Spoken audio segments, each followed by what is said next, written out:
Now, the Financial Services Commission of Mauritius has issued a statement in response to the allegations made in the Hindenburg research report regarding the use of Mauritian shell companies and the country being labelled as a tax haven. The FSC said that Mauritius has a robust framework for global business companies and does not allow the creation of shell companies. The Mauritian regulator also clarified that the fund mentioned in the Hindenburg report, namely IPE Plus Fund and IPE Plus Fund 1, are not licensed by the FSC and are not domiciled in Mauritius. This statement comes in response to the Hindenburg's allegations of complex offshore structures involving these funds and their connection to Vinod Adani and current SEBI chairperson.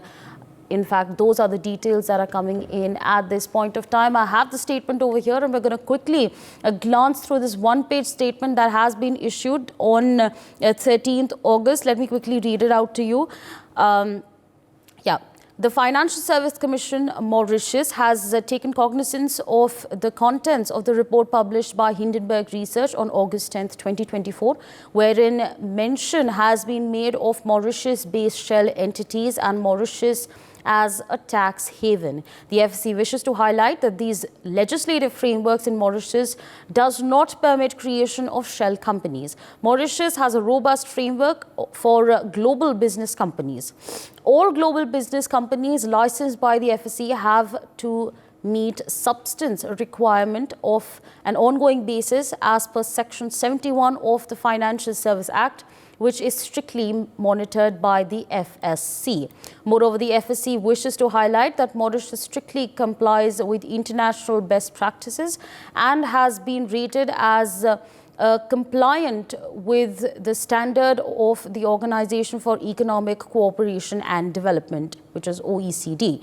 As per the peer review conducted by the OECD Forum on harmful tax practices, the OECD is satisfied that Mauritius does not have any harmful features in its tax regimes, thus recognizing Mauritius as a well-regulated, transparent and compliant jurisdiction. Therefore, Mauritius cannot be termed as a tax haven.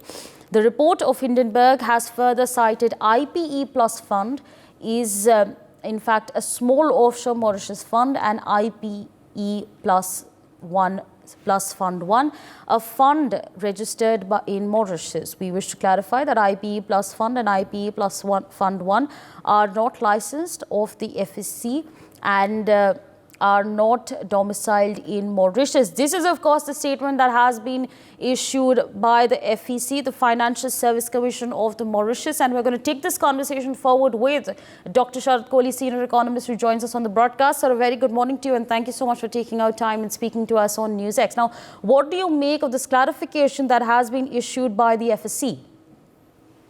Good morning, Sabri. Good morning to the viewers of NewsX. I think this vindicates the stand which we've been taking for the last couple of days on your channel itself, that this whole report is nothing but based on conjectures and surmises.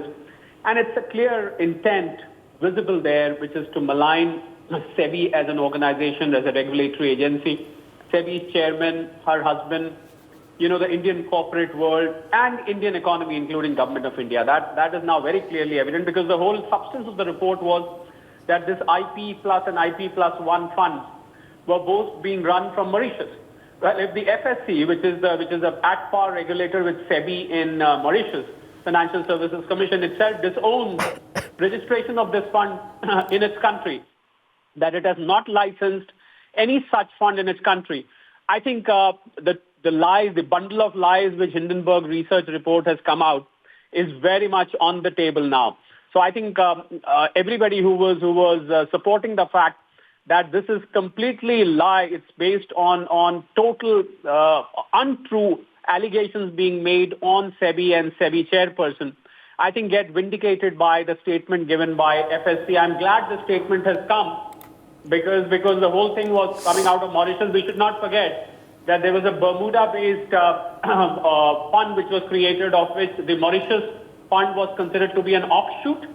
So when there is no license given in Mauritius, there is no fund which can be run or which can be domiciled in Mauritius. So I think the whole story made by Hindenburg Research gets broken, which proves that the allegations were completely false. And SEBI is one of the finest regulatory agencies in India, and it continues to maintain that reputation. I'm sure this is good news for SEBI chairperson Madhvi Puri Butch and her husband as well. Samri. For more such videos, subscribe to the NewsX YouTube channel, hit the bell icon.